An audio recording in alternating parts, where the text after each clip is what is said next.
Alright you guys, today we've got another breezy day here in Utah, so it might affect the video quality, but we're going to try to remove the motor today. First thing I've got is I've disconnected the power steering pump. What I'm going to do is get that out of there so that'll stay with the power steering box, and then the motor should be free to come out. We've got all the bolts are loose or finger tight back in there. We've got a few down along here I've got to pull out, and the headers the bolts are all loose on it, just finger tight, so you can pull those out and then get a strap on here, try to lift this thing out today. So I've already got this one fastener removed here. This is for the pump. This one's finger tight. He ran a ground wire off of this, so let me get this pulled off. So header bolts go as follows, from front to back. That's the sizes of them right there, with the exception of this one that's right here was on this heat shield. I'll leave it on that heat shield. Same thing on this side. I just stuck them all in here. We'll lay them out front to back so we can see the length of them.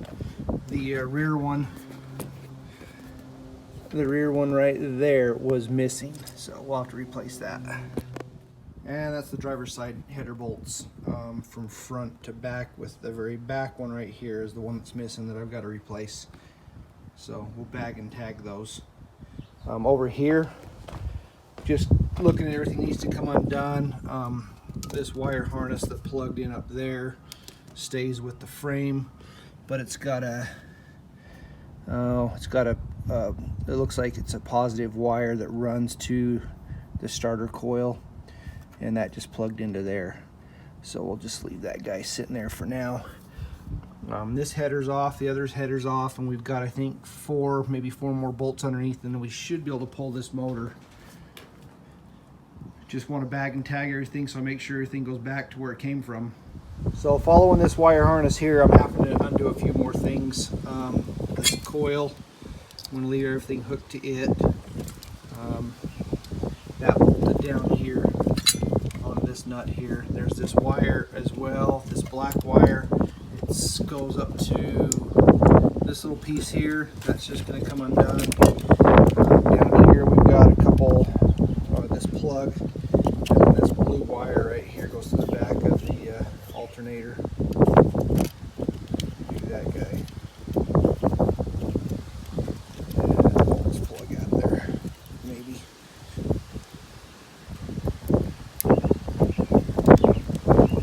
Oh, he's tight. Alright, give me a minute. Got everything pulled out of the way.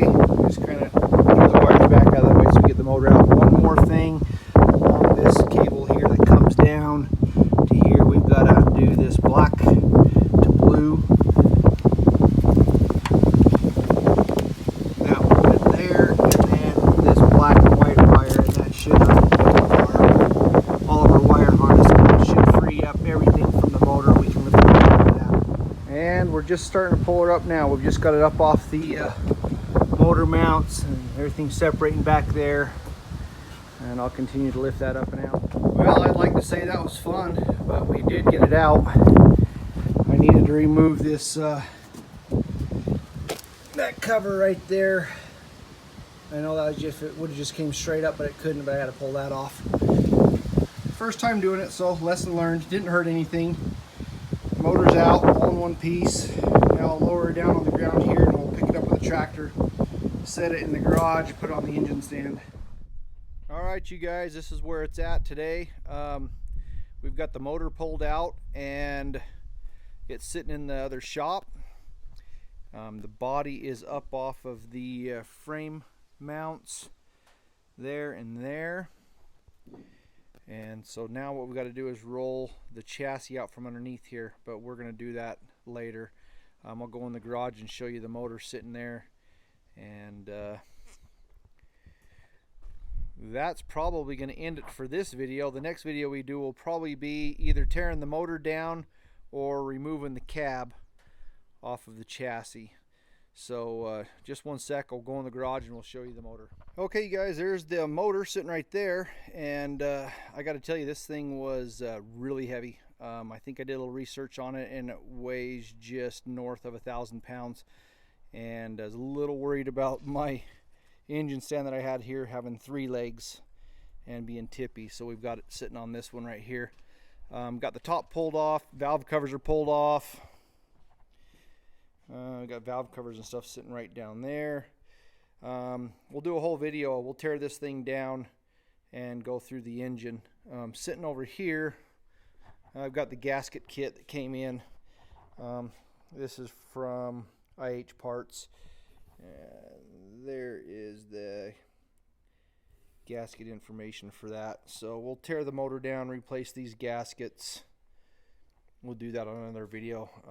Clean up 40 something years worth of grease and grime, do a compression check, look at the rings. So that's going to end it for this video. So the next video will probably either be tearing this motor down or taking the cab off of the frame. So if you want to follow along with this video, subscribe to the video and hit the notification bell. That way I'm going to try to get videos out pretty frequently on this Scout. So hit that notification bell so you get notified when a new video posts. Anyway, thank you for watching. Take it easy. Bye.